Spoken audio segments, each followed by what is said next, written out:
Are you ready? Agility from the champion. Oh, deep six!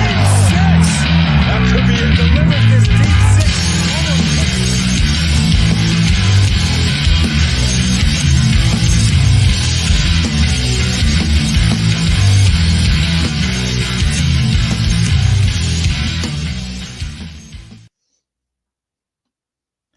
We are live. This is Monday night, May 5th. This is our first Raw post-show since October, and I would love to welcome back Brandon, a.k.a. Bash. Brandon, how you doing? It has been a minute. Wow, when you say it's been since October, it's definitely, 6 months is crazy to say. I've had a lot happen in that time, but glad to be back in front of the screen, if you will. Yeah, let me tell you, it's been I'm happy that we're getting the ball rolling back here. We'll soon be on the audio for the podcast as well. The YouTube, we're getting momentum now. A lot of good things. If you guys are watching, if you're not subscribed, hit that subscribe button. That'll definitely help us out. And comments, we'd like to know. We want to hear your thoughts. I'm going to present to you the first question to you guys that are watching right now. What did you guys think of Monday Night Raw tonight?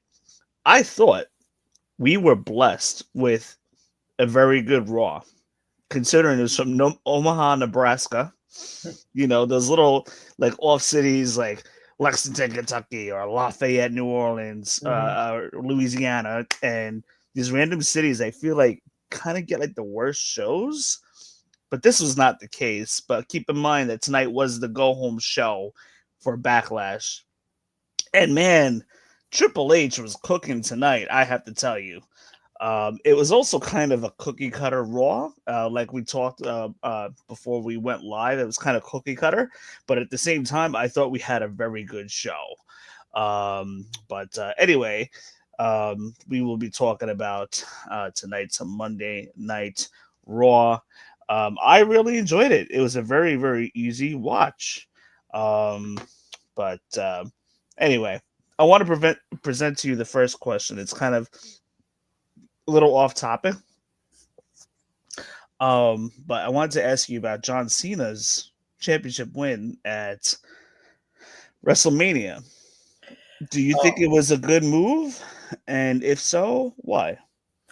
I think the 17 is very nice to at least see. I think, Ric Flair had been in the company for 35 years and had done so much. Why not allow another guy to at least take that? And I mean, I think Cody's run had, I don't want to say run stale, but I think that there was an article that I had read where Triple H was, and Triple H and The Rock had both kind of spoke and agree, and then spoke with John and was like, hey, you're one of the only guys that has been face basically their entire career other than, Thugonomics. And even then, people were still enjoying watching him. So, yes, he was a heel, but not in the sense. So, to have him change to heel, get the belt, this run, I think it's a great move, honestly, because it shows a side of John Cena that nobody has seen in 20 years. So, I think it's really cool. Yeah, absolutely. So here's the thing. I did not like Cody losing the belt. I honestly wasn't ready for it. We did know that it could come at any time because he already had the belt at that point for a year. But a lot of people just like were very critical of how it went down, how The Rock was not there. You screwed up the plans. But let me tell you something. On the flip side, I think and I didn't really think of this at first, but I think John Cena's win at WrestleMania is a good thing for business because there's a couple options that are going to happen. And I did a video outside of MetLife Stadium the other day, which I'm going to post very soon as a short. But I think it's a good thing, just for the simple fact that now Triple H and WWE's got you thinking, okay, is John Cena gonna hold this belt all the way until retirement and really take the title home with him? And then will it cause WWE to open up a new title and then have a tournament or something? Will could this be the way to just go back to one title? So will he retire with it? And if not, if he does lose the title, who's going to be the one to lose it? Or will John Cena lose it at the very last pay-per-view? Could the Money in the Bank winner this year defeat John Cena? If I'm booking this right now, Cody Rhodes is your face of the company, and Cody Rhodes is owed that win back. So John Cena, in my opinion, has to give that win back to Cody on the way out. Put your face over with the championship belts being defended. Now, does Cody Rhodes win Money in the Bank and then later cashes in on John Cena? That could be. Will John Cena hold it till Ruthless Aggression in December and then lose it there in his hometown of Boston? That very well could be possible as well. So the John Cena's title run leaves you with a lot of questions and possibilities as to what's going to happen, when he's going to lose it. Will they book a big match for John Cena, like Cena versus CM Punk at SummerSlam? And then, kind of keep the wrestling fan engaged and wondering if he'll lose it there. So basically, John Cena's title run kind of has a hook to it, so to speak, for the fans, because it has you wondering when and if he's going to lose it. I can't hear you.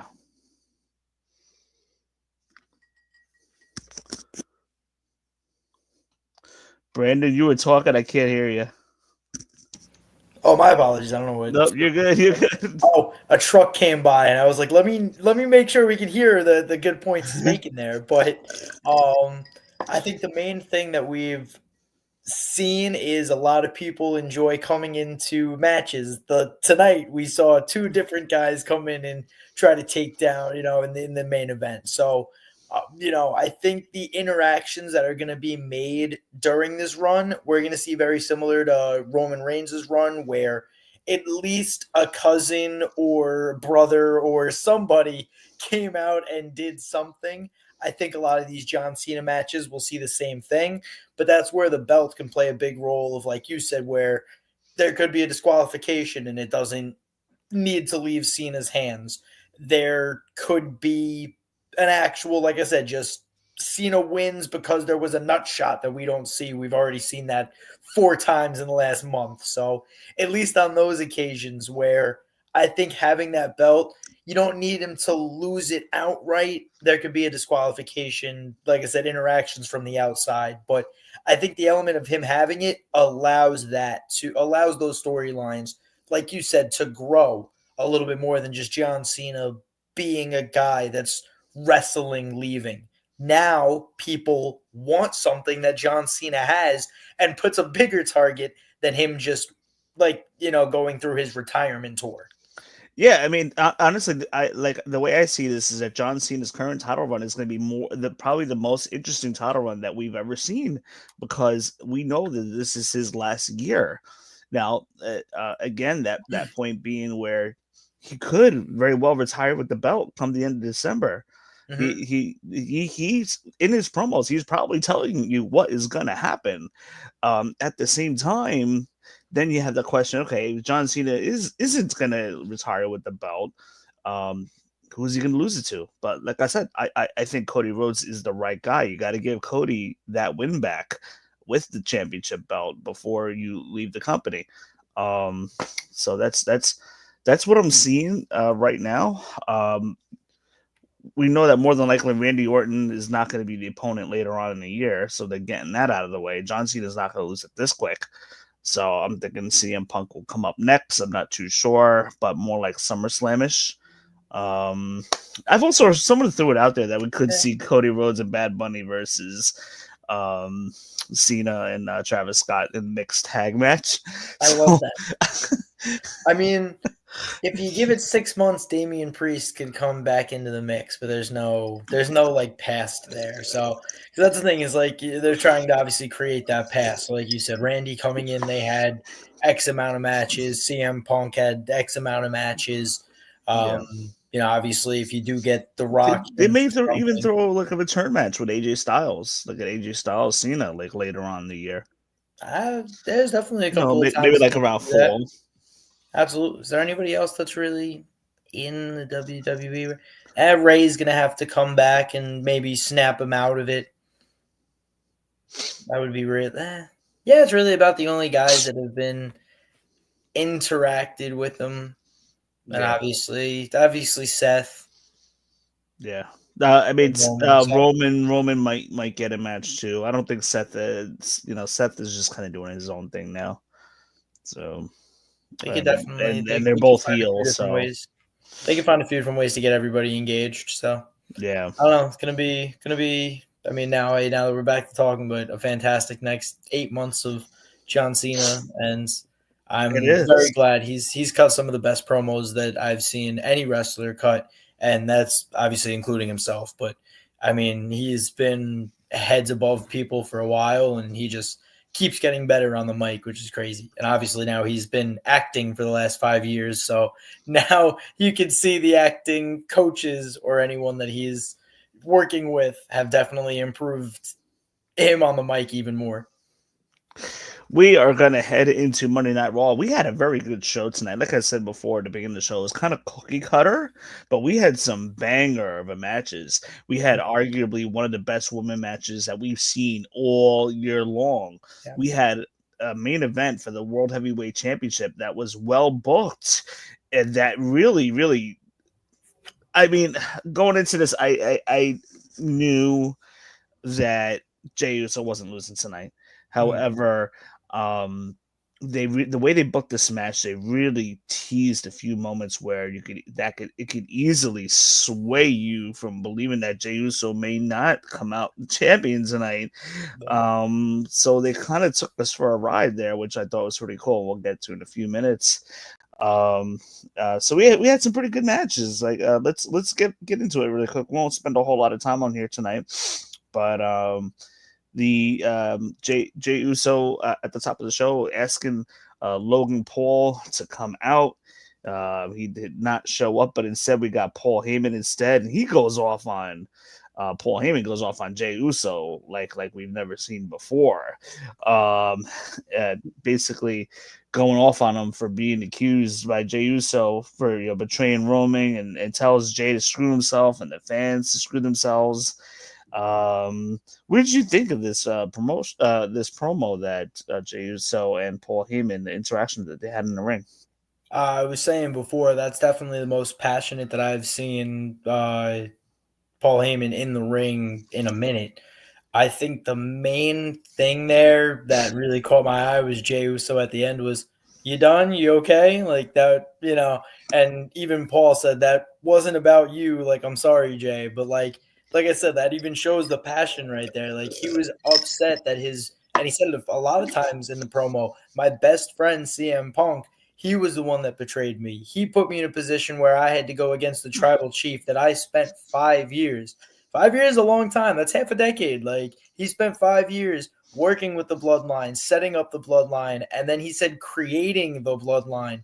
And that's where the crowd turned on him there. So that's a big thing. But you even see there where Paul Heyman's had such a big role in the creation and the building of so many important wrestlers that CM Punk, now you hear him chant all the chants he gets. Roman, you hear all the OTC chants that he gets.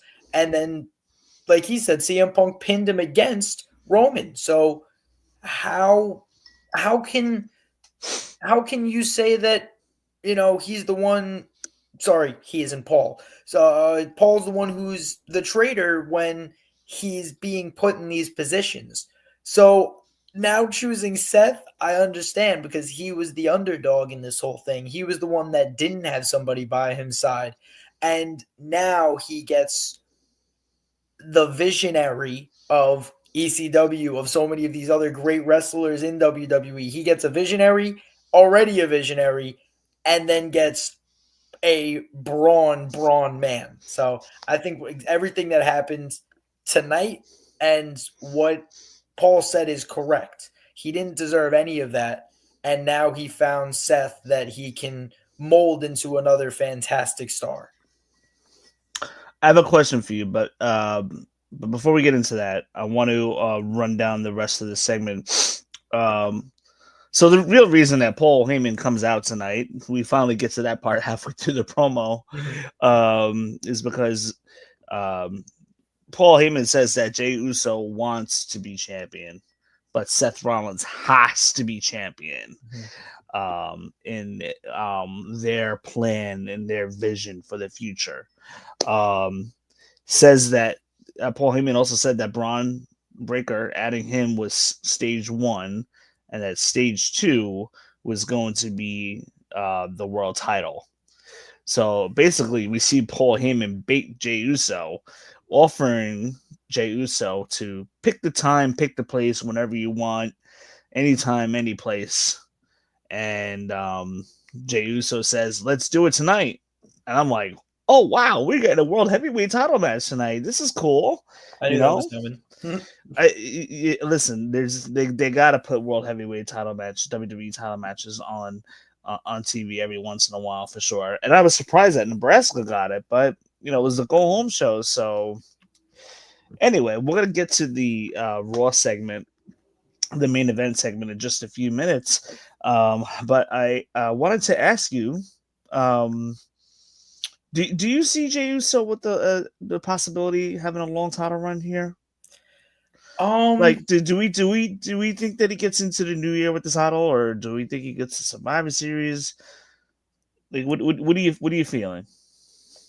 I don't know what we consider a long title run anymore, because there's so many titles that go around now, because it's tough where you consider, long in comparison. So obviously the I last feel like two a champions. justified long title run is a year. I don't think he makes it a year. I think as you I said, feel like an average title run's like a WrestleMania to Survivor Series type of deal, or WrestleMania to Rumble or something. I feel like he loses it prior to Rumble and then maybe wins the Rumble. I think that's a potential for him to be a two-timer. I mean, other than that, I don't see it going too long. I agree with just, how much can you do on taking somebody else's move and yeeting, but a lot of people enjoy it. But yeah, I don't see this lasting longer than a year. I don't see him being a main event at WrestleMania, with the pun, but I think he loses it prior to the end of 2025.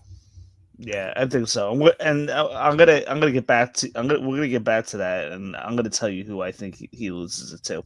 Okay. But how do you feel about Penta's presentation since coming to Raw? I made a note because I saw it before and I thought it was cool, because I was just looking at going to a rock show, but it's in Kentucky and it's tough to get there. But it was a whole little festival. I was like, all right, cool. But he just got a new theme that "The Fire Is Coming" is the name of it. If anyone wants to check it out. And Adam Jones from Tool is part of it. Player, right? All right, that's great. But I think just in general, the swag that he brings, down to that silly little walk and the Zero Miedo, which does mean zero fear, which I also love. But I think just his presence, you hear it by the crowd. He's drawing a crowd. People are reacting to him. That's what you need in the WWE. He's creating good matches, and he's, there's a lot of luchadors coming in. Now, the accusation of AAA, which, there's going to be even more presence of the luchadors.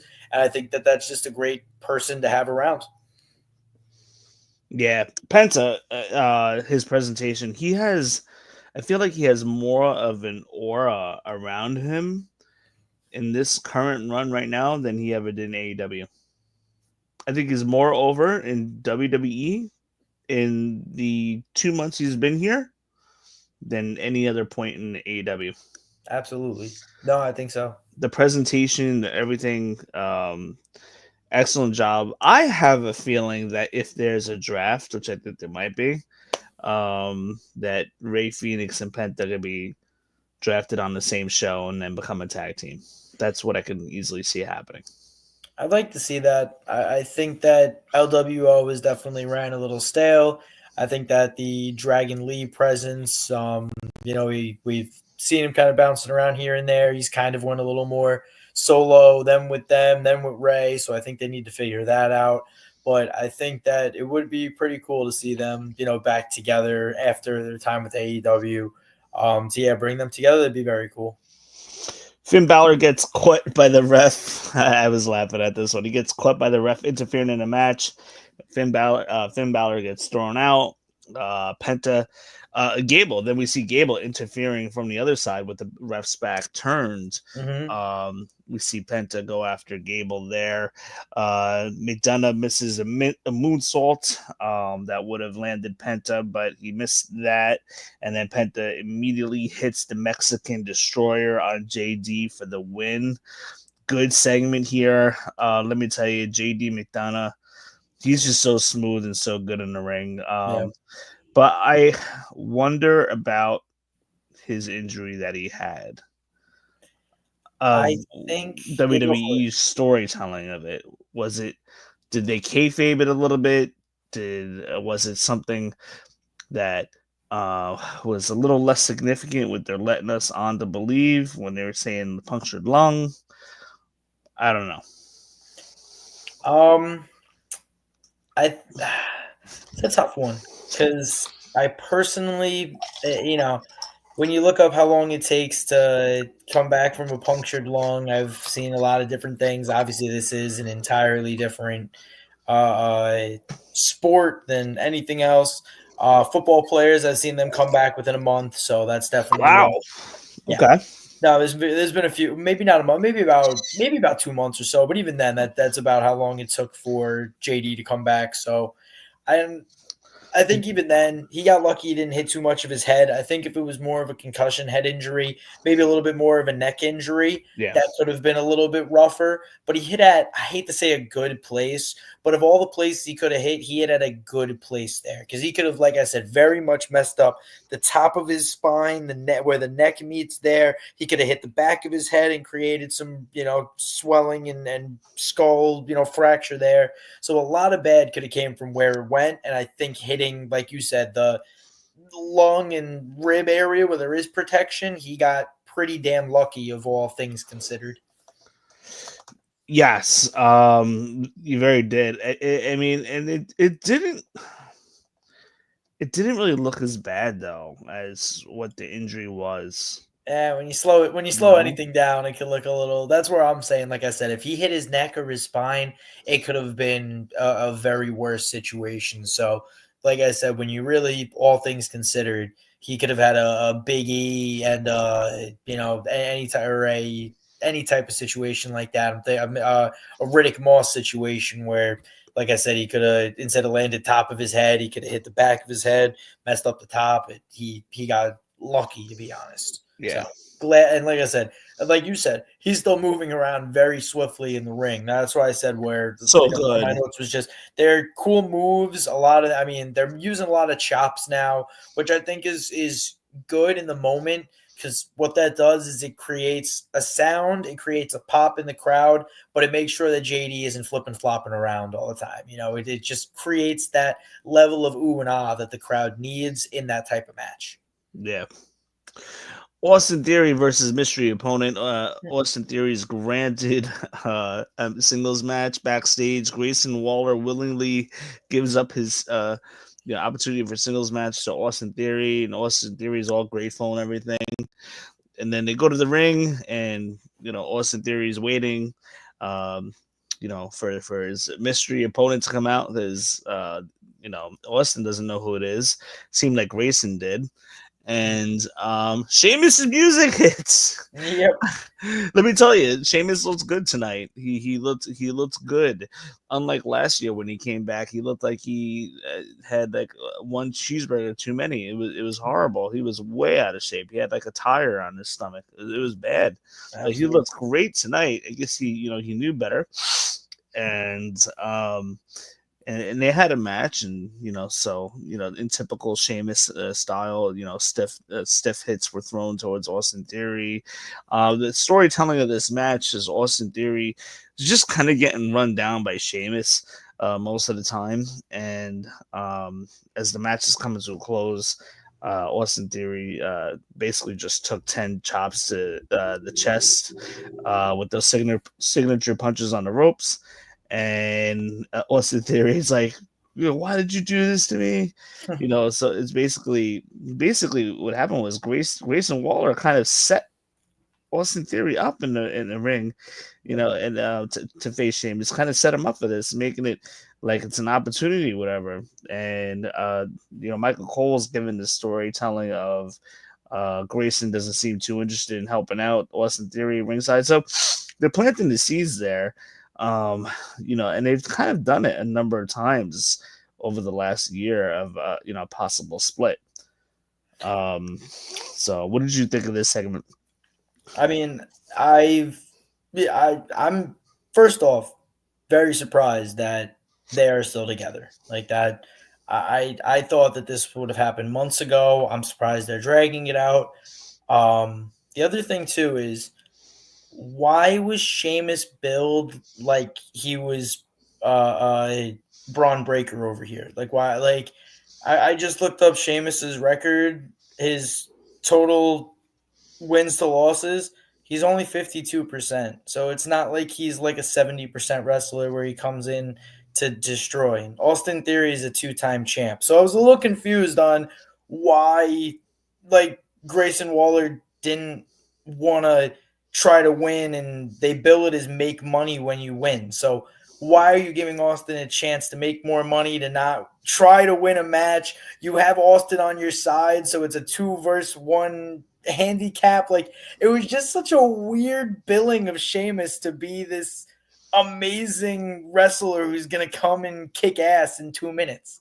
Like, it was very strange to me. But I mean, I'm glad to see Sheamus back. It's been, I think, 3 or 4 months now. I think they said Royal Rumble, so it's been 3 months since we've seen him. Royal Rumble, yep.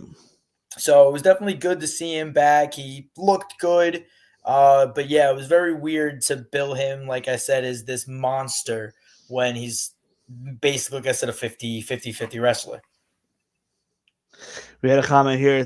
Theory needs to turn face. I mean, listen, it'll be something different. Yeah. I don't think it's happening. It could. I mean, they could be heading in that direction. They need to see.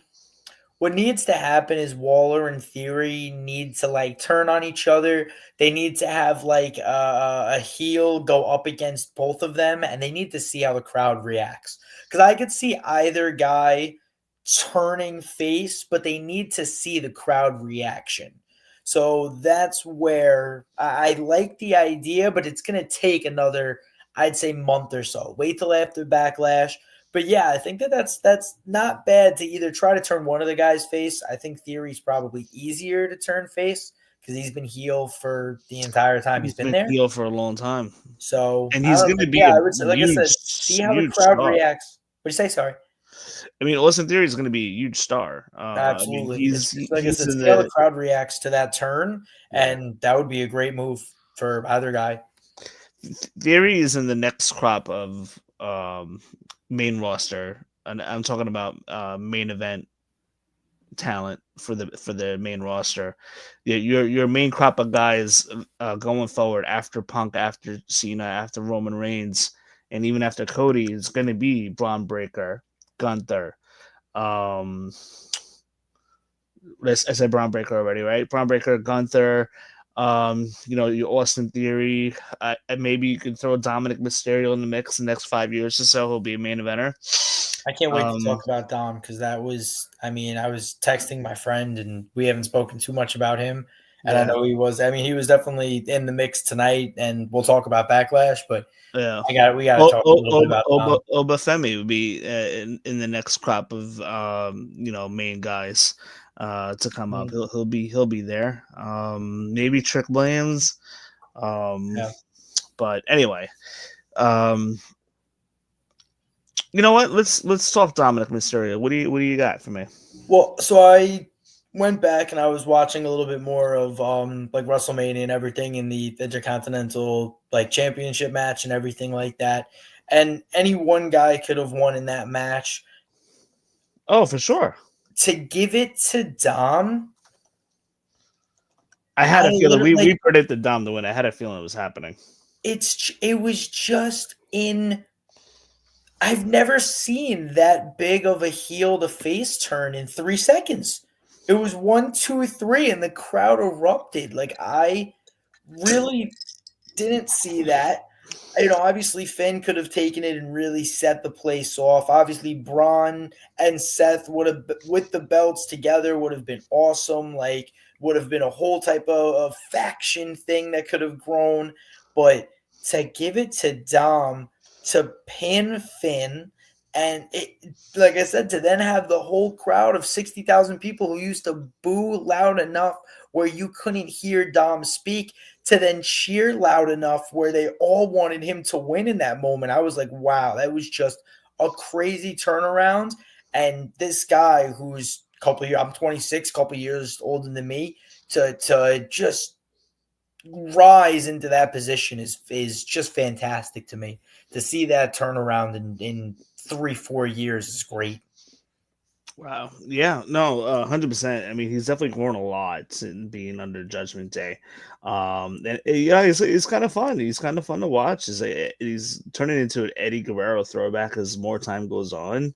As Eddie Guerrero being his idol. And his basically his uncle. And who knows? Maybe his dad in real life. We don't know. But Looking identical. So I know it's ridiculous. oh, So bad. wow. But yeah, no, Dominic Mysterio. I mean, listen. I mean, Las Vegas was in Sin City. They love sinful things. They love the heels out there. So Dominic was getting that pop like you wouldn't believe. But And yeah, yeah. we And right after noticed that Sheamus he match. was getting. We noticed like a couple weeks prior to Mania that like Dom was getting cheered a little more. So I don't know if WWE is ready to lean into that just yet.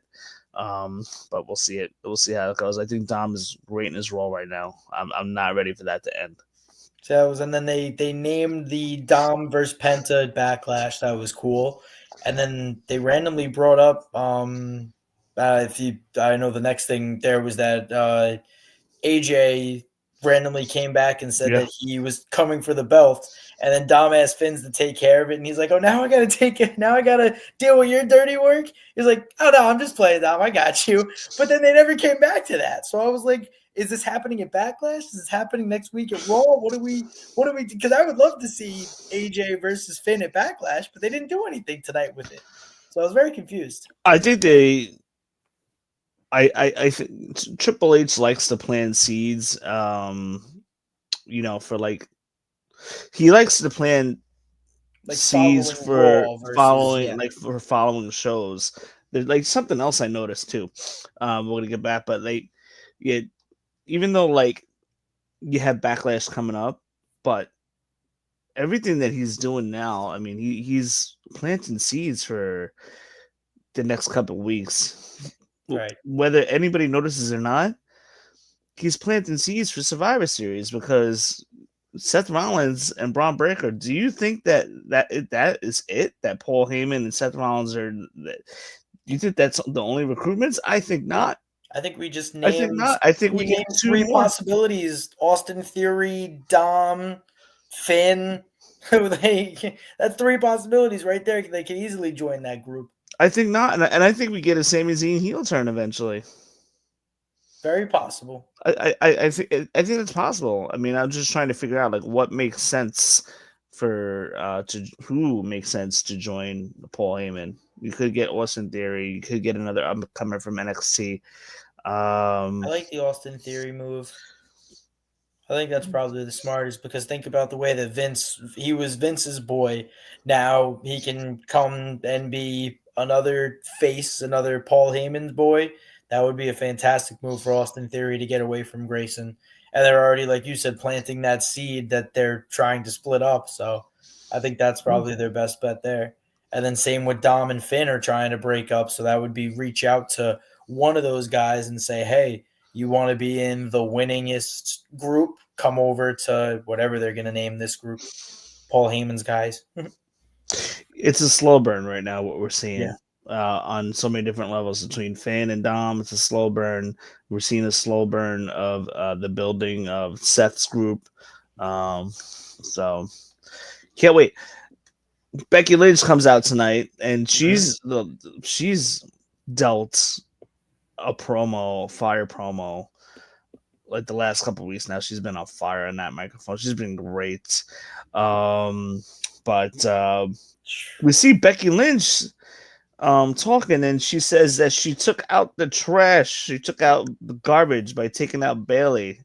I'm like, oh wow. So talking about planting seeds again, even though there's a match coming up this week, they're also planting seeds. Bailey versus Becky. It's obvious we know we're gonna get that.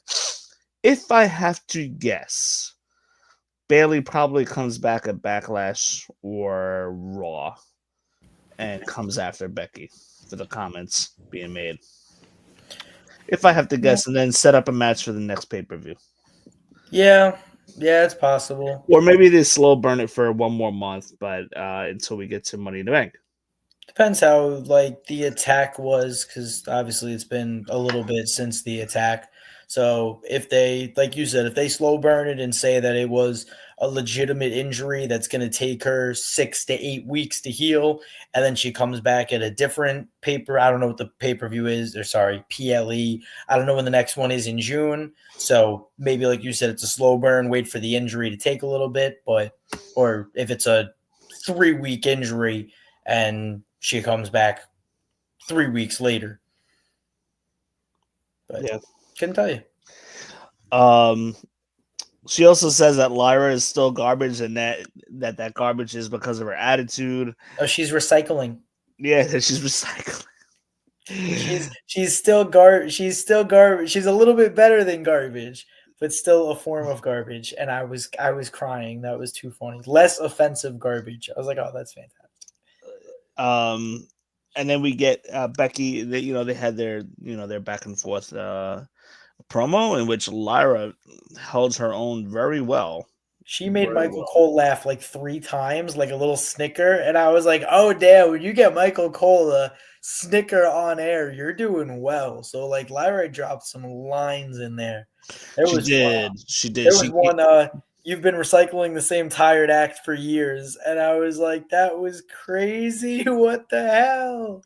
And then I defended this title more days than you showed up for work this year. I was like, "What? What?" Yep. That was so good. Lyra came prepared for this promo, which was good. Unlike Charlotte a couple of weeks ago, that was cringe. Yeah. Remember that promo in Chicago with Tiffany? Oh. Tiffany was really beating the brakes. Oh, so Tiffany came prepared. She wasn't really too prepared the first time they had a promo with Charlotte, but Tiffany came prepared weeks later. But Charlotte was so cringe to the point where she was like a deer with headlights. She didn't know what to say. Yeah. Oh my gosh! I love when you bring up her man's, and then her man's reaches out like, "You're reaching, honey. You're reaching. I would never cheat on Tiffy. Come on now." You know what Tiffany should have said to Charlotte at that time? Charlotte, this is what you call a promo. Like kind of like what John Cena did to Roman Reigns like almost 10 years ago. Oh gosh, I would have popped like you wouldn't believe, but that had me popping. But Lyra, she came prepared. And then we see Becky trying to attack Lyra, and Lyra catches her punch and then gives her the spin kick, and then leads to a brawl. Later on in this interaction puts Becky in the Nightwing, and Lyra's standing tall, which always concerns me a little bit because usually the wrestler that stands tall before a pay-per-view is the one that kind of ends up losing sometimes. But again, this is not the Vince McMahon era. This is Triple H era. So we'll see. If Becky's just coming back. She might honestly win. But if this happens, you can't do it clean. But Lyra, she is so good in the ring. I mean, and she's kind of low key been developing her character and she's getting more airtime. And we talked about this several months ago, how they need to invest more in Lyra, and we need to get her more on TV. I think, honestly, she's arguably the best female wrestler on the main roster right now. Wow. To hear the turnaround almost a year later, that you found, and I told you, I said that sometimes I don't know why I remember distinctly saying to you of like you needed to see your character build. I said sometimes being a good wrestler is all you need. And yes, she's getting the airtime. She sounds great on the mic as you saw, but as you said, she's probably the best in-ring wrestler on the main roster right now. And sometimes being a great wrestler is 90% of what you need. And then tonight, these promos against the best of the best on the mic where you hold your own is what that extra 10% is. So I'm glad you see it now. That's awesome to hear that little turnaround, and I think she definitely deserves it. And like I said, watching tonight, she held her own. She was the brawl looked good, and she stood tall tonight. So I hope she stands tall this weekend. I hope so. There's a couple ways it can go here. Really, I mean, Becky could win her first singles match back, which is very, very possible. Lyra has had this IC title for a few months now. They could trade.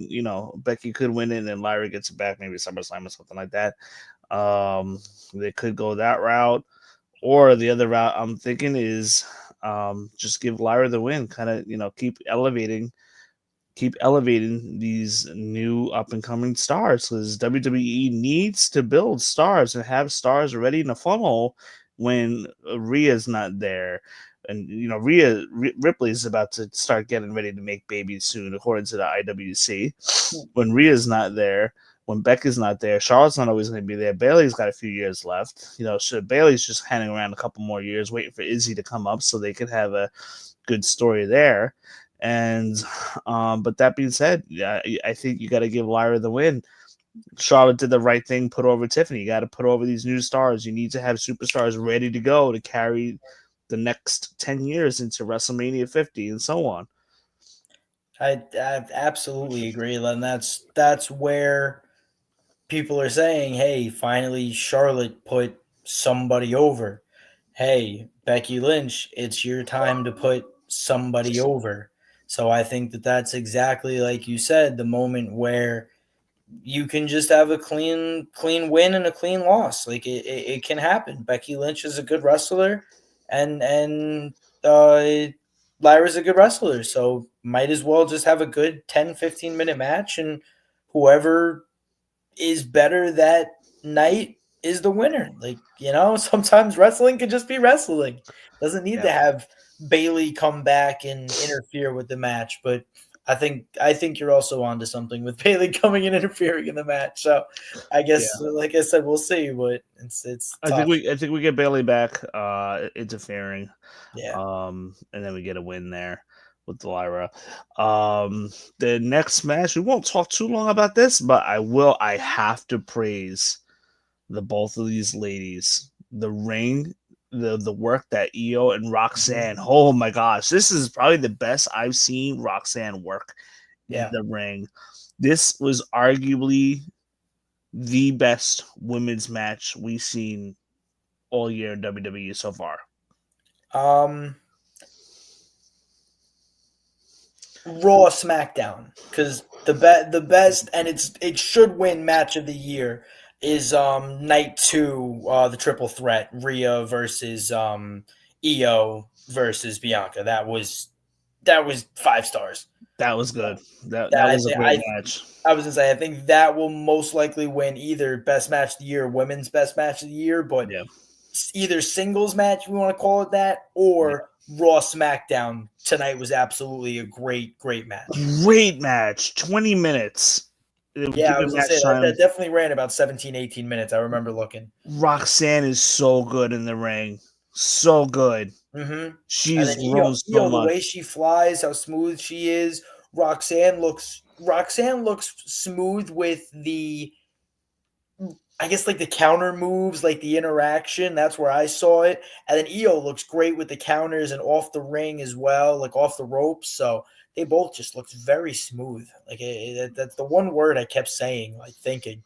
And then to finish the match with 7 roll-ups, like that's just crazy. That Like, was so why do good. that? But it was just great to watch. It was literally 30 seconds of roll-ups for the win, but it was perfect. It's The exactly fans what loved they it. needed. The fans loved Yeah. it. It felt like an indie match to me, and I was here for it.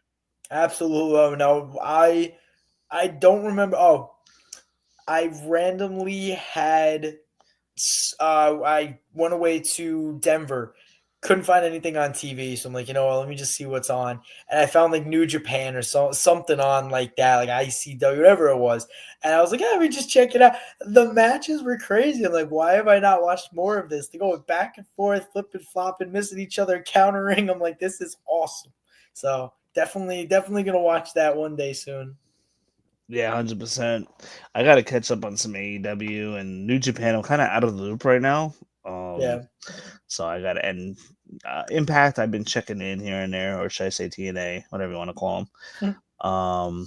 But yeah, so we had a very good back and forth match between the two. Roxanne takes the loss, but no shame in this loss. But then we see Roxanne extend the hand in good sportsmanship to Io, and then she leaves the ring, and Io is so happy with her back facing the entrance where Roxanne is, and praising Roxanne, and then all of a sudden, with Io's back turn, Julia attacks Io Sky, and then Roxanne comes back into the ring. We see that maniacal look on her face, and they both attacking Io, and that's how that segment ends. We get an announcement later that Io and Rhea Ripley will be tagging together to take on Julia and Roxanne. So that, I think, is going to be a banger of a match. I cannot wait for that. And I believe they announced that for next Monday night.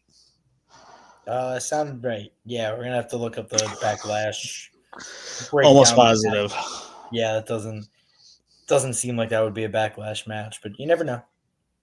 Rusev went against Otis tonight. This was like I liked this match. Again, it was kind of like getting back to the cookie cutter moments that we had tonight on Raw between Rusev and Otis.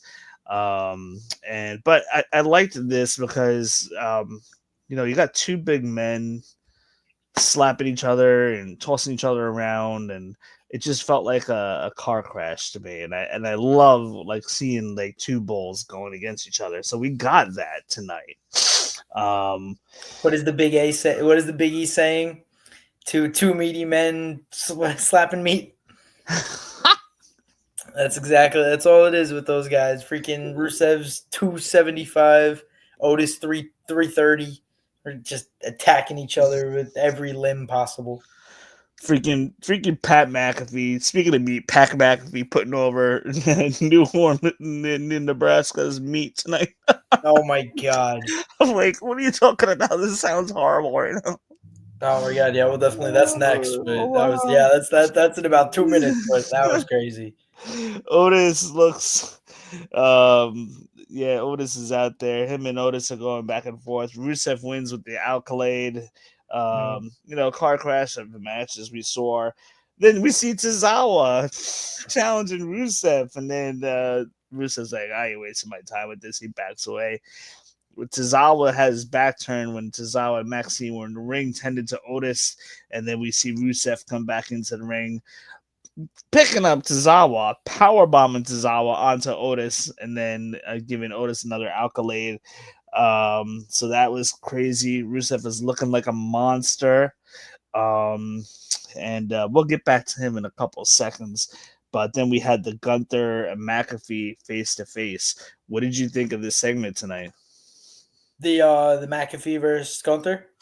Yeah, the segment that we got. The face to face. I think that there's a higher means to the ends here, if you will. And I think that the segment was good. I think that last week McAfee standing up and giving his whole 2 cents of, you came up against a legend. Now you're coming up against me for whatever reason. We have our opinions. We're paid to have our opinions. So, you're the one that's lost now 3 straight times. You're the one that can't get it together. So, like, we're just here to talk about it, bro. Like, what's going on? And then Gunther is like, you're, telling the name of everything that wrestling is, and I put in the work, and you guys don't understand this. So it's definitely crazy to hear and say, and this back and forth. But I think there's a reason why. I think there's a reason why they're doing this. But I'd like to hear what you think, and then if you mind coming back to me, I'll give you my reasons. I honestly really don't know why they have a reason. I think Okay. I think it's just because like it's something fresh that we haven't seen in a little while. First of all, I mean, I think Pat McAfee gets his butt handed to him, and then Corey Graves gets back on the announce team for a couple weeks. I can't think of any other reason. That this is what I was wondering. Like, why would they be like? Why are they doing this? I mean, maybe McAfee has the itch to get in the ring. Not against that. Not against that barbarian. I'll tell you that. I really don't know, Is but there anyone that you can think of that hasn't been in the ring for a while? um, Might be related in some way to Gunther. related Kaiser. I don't. Ilya Dragunov had his leg broken, or his ACL messed Oh, up back in September. An ACL takes 6 to 9 months, and that was 8 months ago. I think the only reason to put Pat McAfee into that situation is because somebody's going to have to come and save him. So you have a 5-minute squash match, and then Ilya has a chance to come back at something called backlash, and you're able to set up for something much bigger coming on later. That's the only reason why I personally think Pat McAfee comes in, because if you have another wrestler come in, it's basically a squash anyways. You're gonna have a one off. Why not get McAfee with a one off? Need help from somebody, and Dragunov comes back 8 months after his ACL that usually takes 6 to 9 months to heal. So that was my guess while I was texting my friend, and he was like, "Wow, that's a good poll." I was like, "I could be very wrong, but it just makes sense to me why you don't have him going up against an actual wrestler, because Pat McAfee is an easy one-off, and then Ilya versus Gunther for the next 2 to 3 months is a great story." yeah. Up 100%. until SummerSlam. Actually, it's a perfect up until SummerSlam. And like I said, that's 3 months away. So, right? Yeah, SummerSlam's August. So beautiful. I just wrote you off right there. That sounds good, and then not to mention, I mean, McAfee is going to be going back to you know, college football September, so Correct. there's got a couple months left, and then we'll see Corey Graves on there. We got a comment here. You kind of almost spoiled Monday Night Raw. I didn't see it. Well, entitled on the video is Raw post show, so we're going to be talking about Raw, but I definitely encourage you to come back and make sure you subscribe and join us live when we do these post shows. We can always talk about it.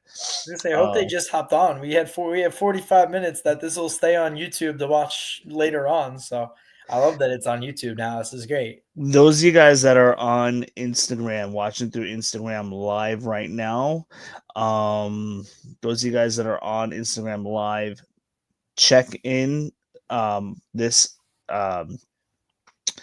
the live feed for Instagram is going to end in about 5.5 minutes. So be sure to hop on to our YouTube so you can catch the rest of our show and subscribe there too as well. This way, well, that helps us out. And then comment. Anyway,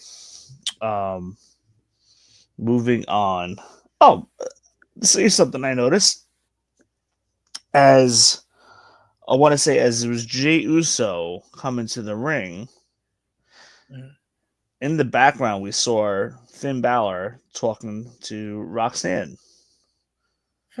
Did I you didn't even catch did you that. catch that?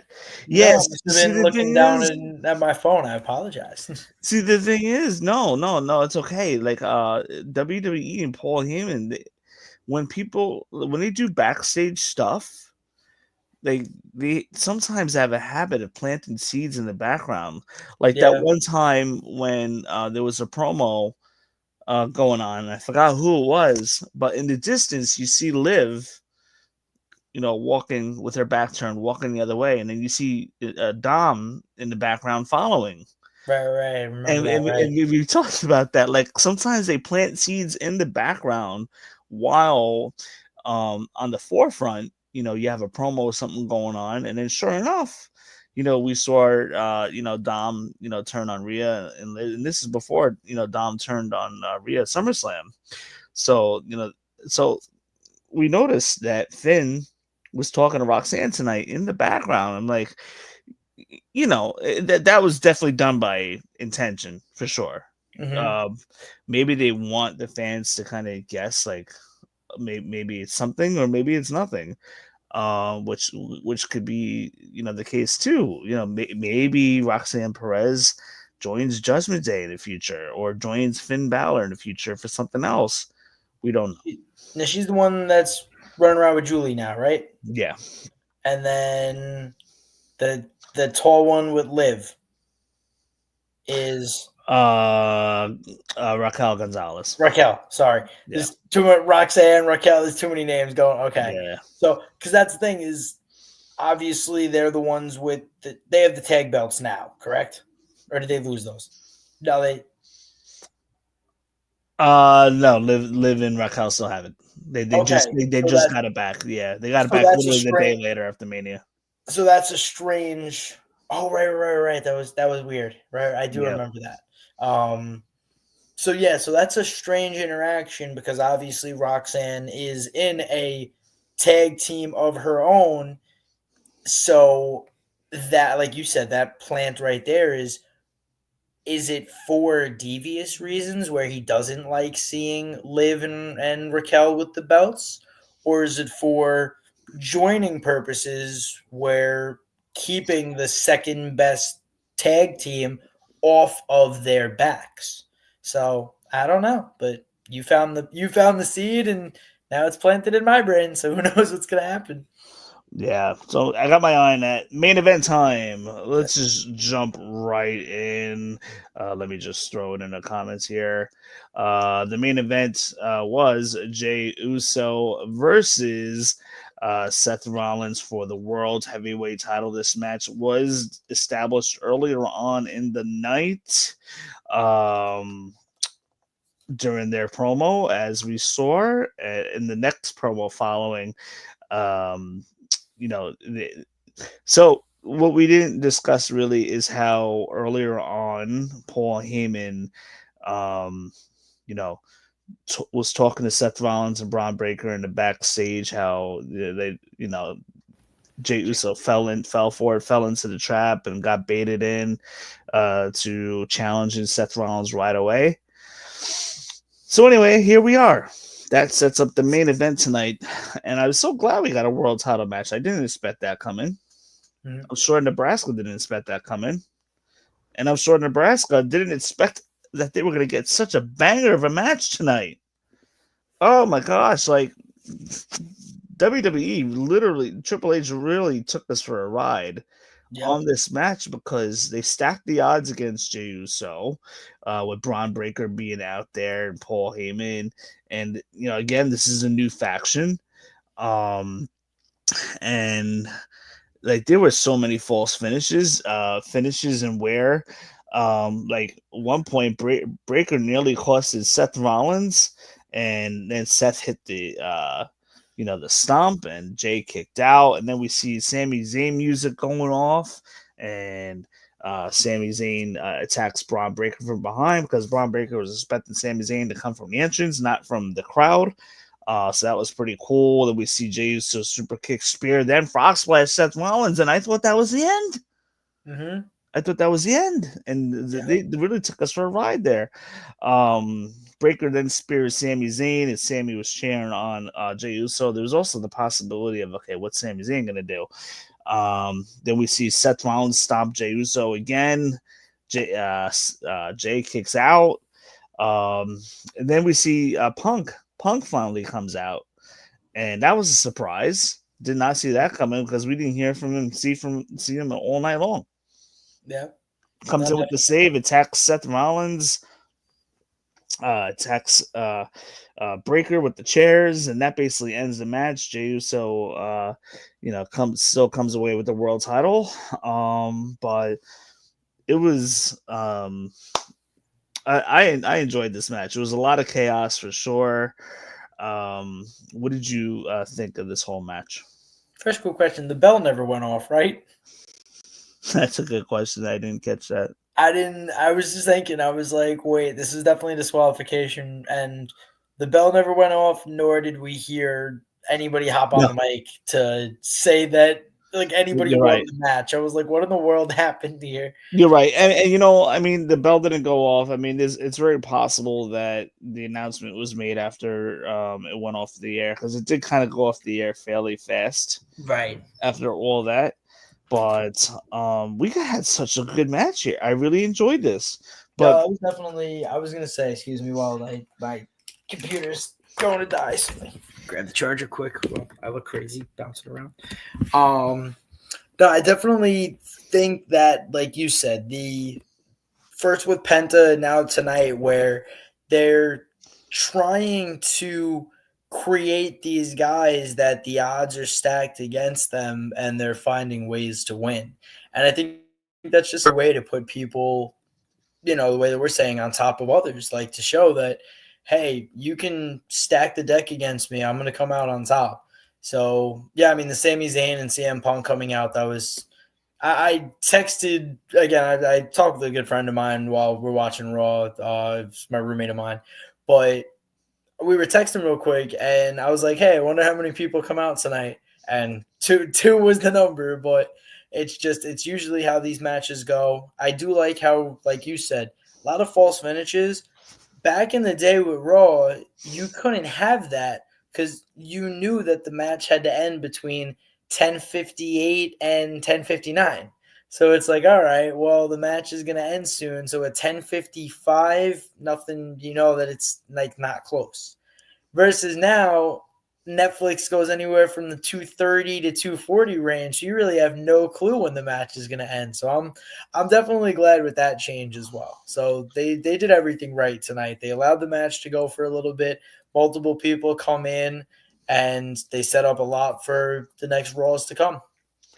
Yeah, I mean, that's absolutely true. I noticed last week's Raw was, I think, it's last week or the week before, it was 2 hours 50 minutes. Well, okay. The longest Raw on Netflix we've had yet, but usually they've been hanging around the 2.5 hour mark for the most part.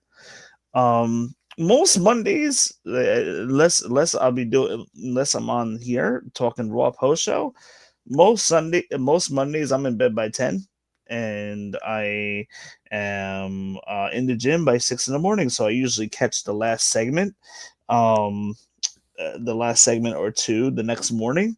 But I never really truly know like when every single Raw ends. But from what I've noticed, the average seems to be around 10:30, which I think is a pretty good amount of time for sure. Mm-hmm. But I want to pose one question to you really quick, kind of springing off the main event here. And then we're going to look at Backlash really fast.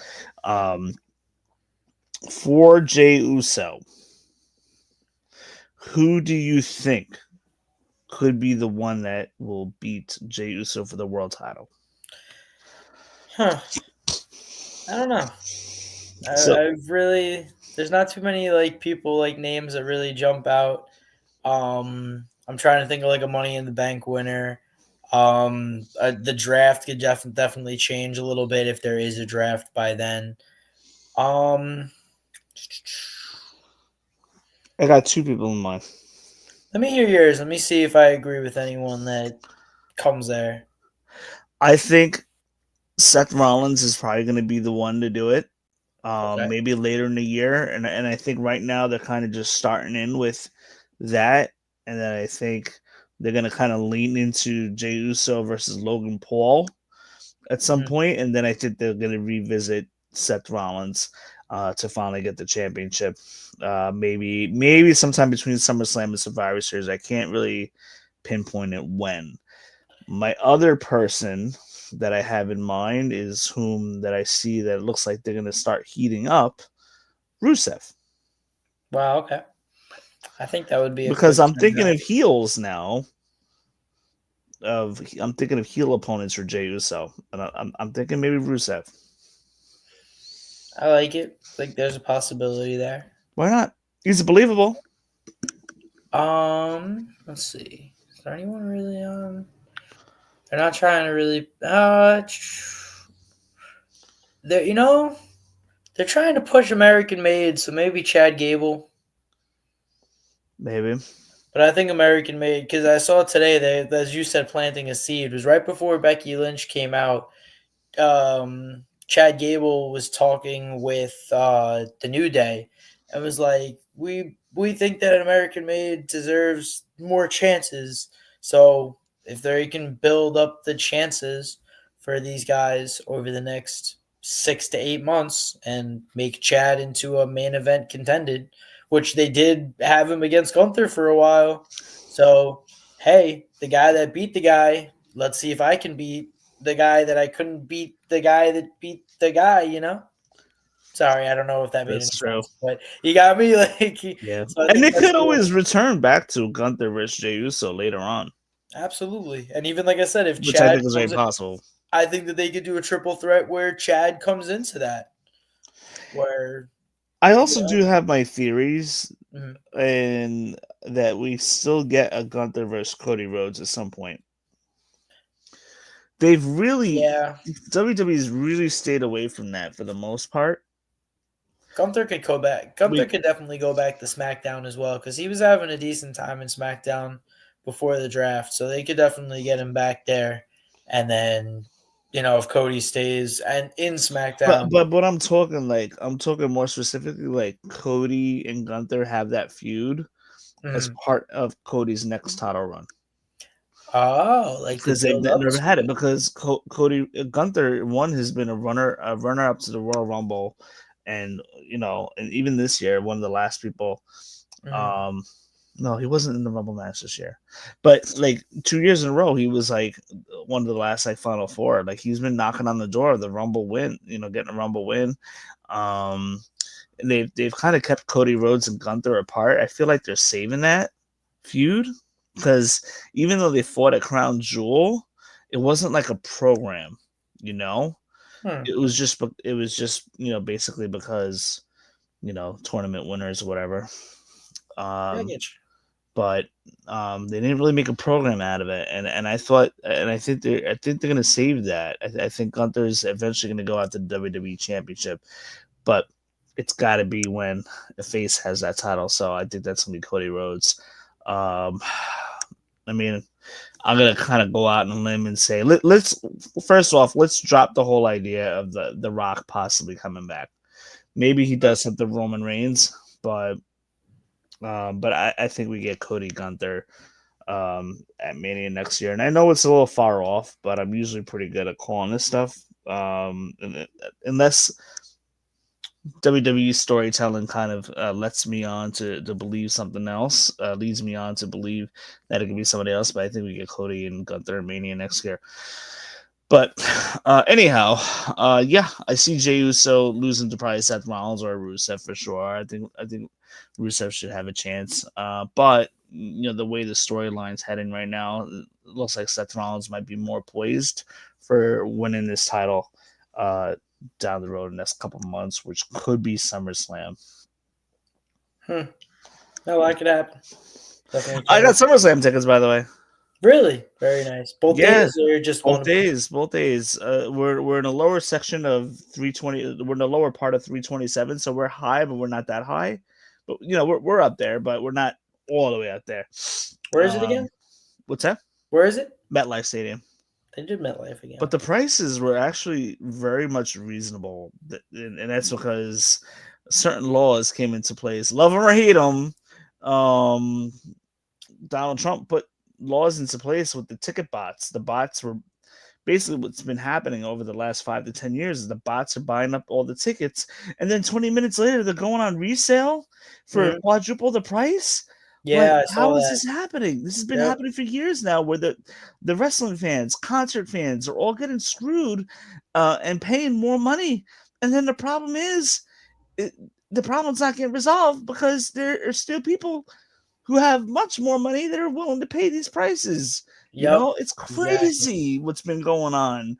So this law came into place about a month ago, and I noticed that when I was in the queue for SummerSlam tickets, right?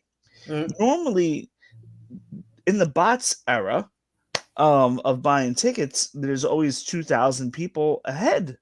But when I Right. got into the pre-sale, there was only 600 people ahead of me. And then when I bought tickets again on Saturday to buy 2 more tickets, there was only like 50 people ahead of me. Wow. So just imagine 600 people in the pre-sale, and you figure maybe an average of 1,500 more people were bots out of those 2,000, buying up all the tickets and putting them on resale, which is why WrestleMania was through the roof with the prices this year. There was no way I was going to pay a minimum of $1,000 for a ticket to sit all the way up in the bleachers. No freaking way. I mean, in the times past, I paid $450 to sit on the floor of WrestleMania. So, like, no way. So, the prices for SummerSlam were much more affordable this year. I'm like, I'm going. So, and looking right now, they really aren't terrible. I know. I thank God that the law was put in place there. Because it just makes it more affordable. And I get UFC, jacking up the prices a little bit, because it's UFC, I'll never it's go to a TKO. UFC event. But so that was a big win. Me personally, I don't think I'm doing WrestleMania next year. And it has nothing to do with the prices. The prices will actually probably be better. I just don't like the city of New Orleans. And if I do go, it'll probably be a quick weekend. It's not going to be an all-out vacation like past years. But I do have my sights set on SummerSlam 2026 in Minnesota next year. So, okay. When did you go to Louisiana? WrestleMania 30. Okay. Yeah. I'm surprised they're going back there so quickly. I know. Well, they went there in 30, and then they went there for 34. I'm like, I don't know why WWE has loves going to New Orleans. I just don't get it. But I guess just the zoning area and the money to be made. Yeah. Yep. 100%. Well, anyway, that basically concludes our Raw post show. Brandon, do you have any last minute comments before I turn into a zombie here? Quick, as we were talking about Rusev. Yeah. I guess a quick little trivia question for you. Yeah. First off, do you know what his former saying from years back, Rusev Uzdria Rusev Machka? Can you have any guesses what you think that might stand for? No. So it actually, I saw it before. It comes from a nod to Rocky 4, where Drago said, "When Drago hits, Drago crushes," or I think he said something like that, or Drago destroys, something like that. So wow. he was watching that with Lana, and he says, "Ooh, I like that." So he says in Bulgarian, when Rusev hits, Rusev crushes, or Rusev destroys. So it's a nod to Rocky 4 when Drago says something along those lines. Oh, dang! I did not know that. And I've watched Rocky 4 many times, not anytime recent, but I got to see now what the actual Drago hits. Let me see if I can find it. But yeah, that just gives me Ivan. Oh, it's whatever he hits, he crushes. There's a moment from that. Yeah, That's I remember that. That's probably like in the middle of the movie. Oh no, yeah, they're doing like a whole test thing. I'll keep it on mute just so we don't get anything, but they're doing a whole test thing, and then they said whatever he hits, he destroys. So I guess it's Rusev hits, Rusev destroys. That's crazy. Yeah, the more That you is learn. awesome. Wow. To those of you guys that are watching, thank you so much for joining us. It is midnight here on the East Coast. Just to give you guys a heads up, be on the lookout for our short that comes out this week. I'll be in Met. I did a promo in front of MetLife Stadium discussing John Cena. It's a 3-minute short for YouTube, so that'll be posted on YouTube this week. Prediction show and post show is TBD. Do not know because Sunday morning I have to be up by 5:30 in the morning, and the baby's gonna be over 10:30. I kind of want to get a night's sleep because Sunday's gonna be a long day. We could potentially do a post show Sunday night. I don't know. We'll figure that out, but we will be back with you soon, nonetheless. So, those of you guys that are watching, thank you so much, Brandon. Thank you so much for hopping on tonight. And you guys all have a great night, and we will see you guys for another Raw post show soon in a couple of weeks. Catch you guys soon.